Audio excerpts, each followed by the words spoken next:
Truth and Reconciliation Day. Is it me, or is this day all about hating white people in Canadian history? When this day rolls around, I think of Jagmeet Singh and other politicians wearing orange shirts collectively crapping on white Canadians in our history.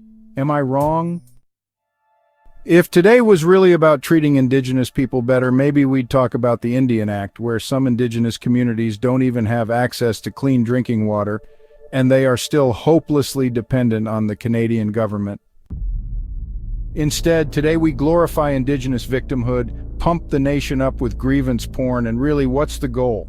Personally, I think it's to guilt-trip white Canadians and shame anyone who dares to be proud of Canadian history. Ironically, fresh off the boat, East Indians will jump on this bandwagon to shame Canadians here for being colonizers. Well, quite frankly, if you look around, I think it's us being colonized right now. But anyway, Truth and Reconciliation Day. We know what truth means, but did you know reconciliation means the restoration of friendly relations? How on earth does telling a completely one-sided interpretation of history that demonizes white Canadians as a whole help build friendly relations and not resentment? Because this day, I think, normalizes that resentment and hatred towards white Canadians and everything to do with our European and Christian history. If Canadian institutions really wanted to treat Indigenous people better, or wanted to improve relations among all Canadians with real truth and real reconciliation, why would they be obsessed with silencing all opposition to the oversimplified narrative that Canadian history is purely genocidal? Even Indigenous people who have different interpretations of this history or give sympathy to anything white or Christian get sidelined by journalists or smeared by the hate experts. A recent True North podcast about residential schools was censored from Spotify because it was reported for harmful content. A Canadian Antifa-aligned journalist celebrated this, and an NDP member of Parliament called this censorship good journalism. Teachers in Canada have been fired for simply pointing out simple truths that poke holes in this narrative, like some of these Indigenous kids in Kamloops died of tuberculosis. But nope, no fact-checking allowed, you're cancelled. A global news article from a year ago suggested that even questioning this narrative is violence. And we've seen the Cancel Canada Day campaigns on July 1st, and the Canadian news media will amplify activists who claim celebrating Canada Day is the same thing as celebrating mass graves. Even the good old RCMP echoes this sentiment that stating true stories that oppose the prevailing genocide narrative can be dangerous. You see, Canada, if you don't agree with this oversimplified version of Canadian history, which implies white people are genocidal maniacs, then you'll get branded a residential school denialist. In fact, last week a new law, C-413, would make residential school denialism a crime. It's clear that this is another attack on our right to free speech, even our right to think freely about our own history. So what are we going to do about this? There is an initiative, SaveFreeSpeech.ca, with the main goal to stop Bill C-63, an Orwellian bill that would be the end of free speech in Canada. But since doing more research on the language around this bill, there is a very clear pattern emerging here. You know, DEI, diversity, equity, and inclusion initiatives? Well, Bill C-63 uses a lot of the same language, and it implies that hate speech and hate crimes only really apply to specific identifiable groups like ethnic minorities. Now, trying to legislate hatred, a human emotion, is a clear violation of our rights that only a tyrant would suggest. But let's talk about some trends of hatred in Canada. For example, back in the day in Canadian history, the Iroquois people genocide the Mohicans and other native groups. Now, is it popular in 2024 to crap on Iroquois people for being genocidal? No. Whereas it's very popular to crap on white people for being genocidal. Another popular trend is burning churches to the ground. Over 100 churches have burned to the ground over the past couple of years across the country. Another popular trend is tearing down statues of Canadian icons of history like Sir John A. Macdonald or Sir Egerton Ryerson. Witnessing the moment the statue of Egerton Ryerson was pulled from its perch. Antifa terrorists through force and Canadian city workers through the stroke of a pen seem to be in agreement that Sir John A. Macdonald, the white guy who started Canada, is just a racist. Same with the whole history of this place.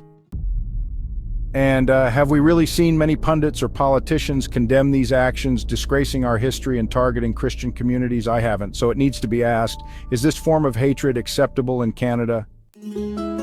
Well, the government-funded Canadian Anti-Hate Network admits that they completely ignore this form of hatred. We are very proudly anti-fascist, and we focus on the far right. If you speak with anybody who is a researcher of this or an expert in national security threats, they will agree that ideologically motivated violent extremism threats primarily today are coming out of far-right organizing. And wouldn't you know it, the Canadian Anti-Hate Network are some of the people behind Bill C-63. Canada, this campaign to stop hate is popping up everywhere.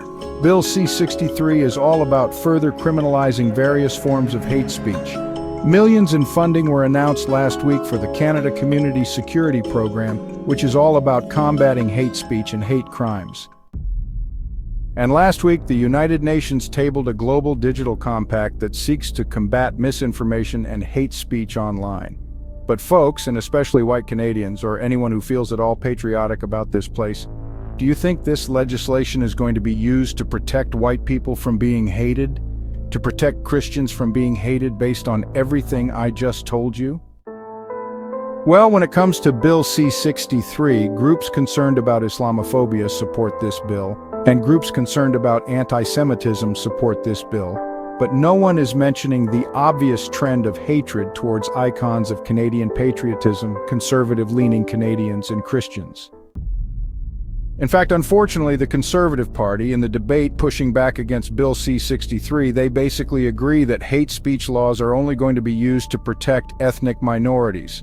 The Conservative Party. We already have laws that clearly govern hate speech in this country. The government should focus on enforcing existing laws and protecting ethnic minority groups by empowering the RCMP to work collaboratively and quickly with local police forces and share intelligence to protect vulnerable communities. Directing CSIS to implement threat reduction measures and communicate threats to ethnic minority groups. So this idea that we're going to stop hate, or that Bill C-63 would also be used to protect white people from hate speech, don't count on it.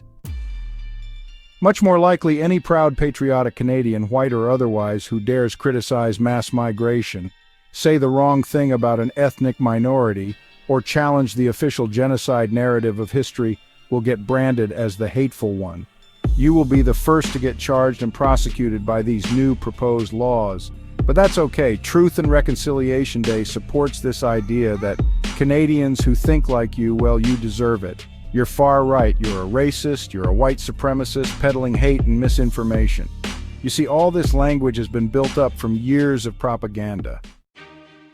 That's why you should head on over to savefreespeech.ca to fight back against this onslaught of propaganda and this campaign to silence, censor, and dehumanize Canadians who have the wrong opinion. Because folks, if we don't stop Bill C-63, next it's going to be fines, life imprisonment, or house arrest. I hope the Conservative Party sees the light and starts to push back against this clear, creeping, far-left tyranny that's also anti-white. But they're constantly terrified to be called names by the mainstream media, so I don't really see how they can help. We can't afford to wait until next year's election to push back on this issue. We need to be brave and bold now, Pierre Poilievre. It's good to see the People's Party of Canada pushing back against this. They've been opposing the cult of multiculturalism and mass migration since 2018. You see, more hate speech laws and censorship will guarantee more conflict and division in Canada for everyone. No one wins here. So, in the spirit of actual truth and actual reconciliation, let's start to oppose the corrupt bureaucrats, the fake news, and the DEI-obsessed institutions in this country. So I urge you to go to savefreespeech.ca to learn all about Bill C-63. Follow them on social media, and if you really want to help us make a stand against this far-left tyranny, then support their documentary. You can go to givekango.com/savefreespeech. They expose the Antifa-aligned journalists and academics infecting our institutions and who are hell-bent on taking away your freedom of speech. Thank you for watching, and if you liked this video, let us know by hitting that like button and subscribing for more videos like this one.